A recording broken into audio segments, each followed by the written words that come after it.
அகஸ்தியருக்கும் கலைமகளுக்கும் ஒரு பெரிய தொடர்பு இருக்குது அப்படின்னு நான் நினைக்கிறேன். ஏன் சொல்கிறேன்னு கேட்டிங்கன்னா, முதல்ல அகஸ்தியருக்காக ஒரு புத்தகம் தமிழ்நாட்டில் வெளியானது அப்படிங்கிறது ஆங்கிலத்தில் ஒரு புத்தகம் வெளியாகுது. 1931 ஆண்டு ஆங்கிலத்தில் ஒரு புத்தகம் வெளியாகுது. அந்த புத்தகத்தை நான் இப்போ கையில் வச்சுருக்கேன். அந்த புத்தகத்துக்கு பேர் வந்து அகஸ்தியா இன் தி தமிழ் லேண்ட். அகஸ்தியா இன் தி தமிழ் லேண்ட். இதுதான் முதல்ல அகஸ்தியரை பற்றி தமிழ்நாட்டில் ஆங்கிலத்தில் வெளியான புத்தகம் 1931 ஆண்டு. இதில் என்ன விஷயம்னு கேட்டிங்கன்னா, அந்த காலகட்டத்தில் தான் சென்னை பல்கலைக்கழகத்தில் வந்து ஓவை சாமிநாத ஐயர், வையாபுரி பிள்ளை, கிவா ஜெகநாதன் இவங்களெல்லாம் அதனுடைய என்சைக்ளோபீடியாக்காகவும் லெக்சிகன், தமிழ் லெக்சிகனுக்காகவும் அதனுடைய குழு உறுப்பினர்களாக அங்கே இருக்காங்க.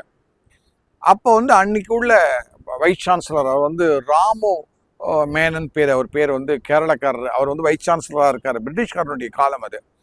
அப்போ அவங்க கேட்குறாங்க, நம்ம வந்து அகஸ்தியரை பற்றி ஒரு புத்தகம் ஒன்று கொண்டு வரலாம், அதை வந்து ஆங்கிலத்தில் கொண்டு வரலாம், யாரை எழுத வைக்கலாம் அப்படின்னு கேட்ட பொழுது, அப்போ அங்கே வந்து ஒரு இங்கிலீஷ் ரீடர் ஒருத்தர் இருக்கார் அந்த யூனிவர்சிட்டியில், மெட்ராஸ் யூனிவர்சிட்டியில்.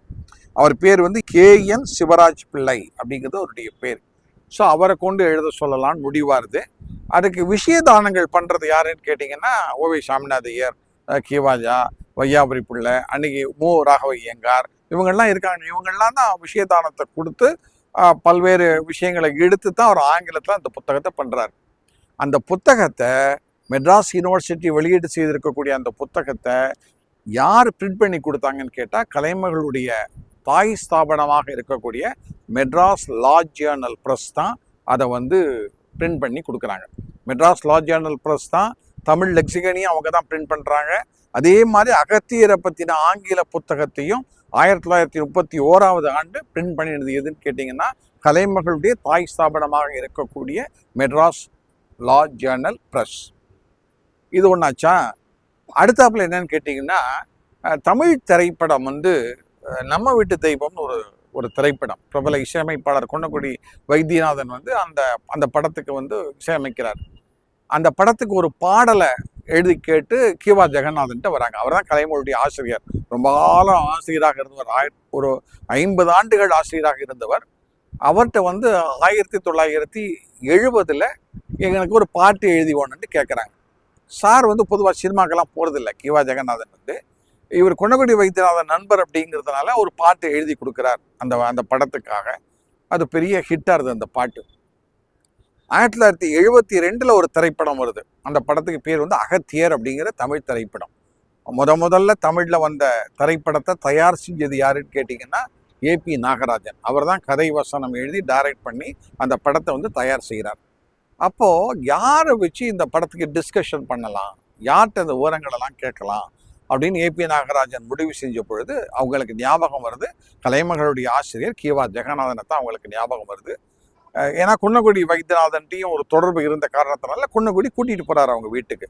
அந்த படத்தில் அகத்தியராக நடித்தது ஸ்ரீகாழி கோவிந்தராஜன், AP நாகராஜன், கிவா ஜெகநாதன் இவங்களெல்லாம் உட்காந்து தமிழ் இலக்கியத்தில் அகத்தியரை பற்றி என்ன சொல்லியிருக்கு, புராணங்களில் அகத்தியருடைய பங்களிப்பு எப்படிலாம் இருக்குது, புராண கதைகள் எப்படி இருக்குது, இதெல்லாம் விழாவாரியாக பேசி உருவானது தான் அகஸ்தியர் அப்படிங்கிற ஒரு திரைப்படம். ஆகவே இந்த அகத்தியரை வந்து தமிழ்நாட்டுக்கு வந்து ரொம்ப பெரிய அளவில் எடுத்துகிட்டு போனதில் கலைமகள் ஸ்தாபனத்துக்கு ஒரு பெரிய பங்கு இருக்குது அப்படின்னு நான் நினைக்கிறேன். அதே மாதிரி இப்போ பார்த்தீங்கன்னா, இப்போ நாங்கள் கலைமகள் ஸ்தாபனத்தில் இப்போ நான் வந்து என்னுடைய ஆசிரியர் பொறுப்பில் இருக்கேன். கடந்த ஒரு 27 ஆண்டுகளாக ஆசிரியர் பொறுப்பில் இருக்கேன்.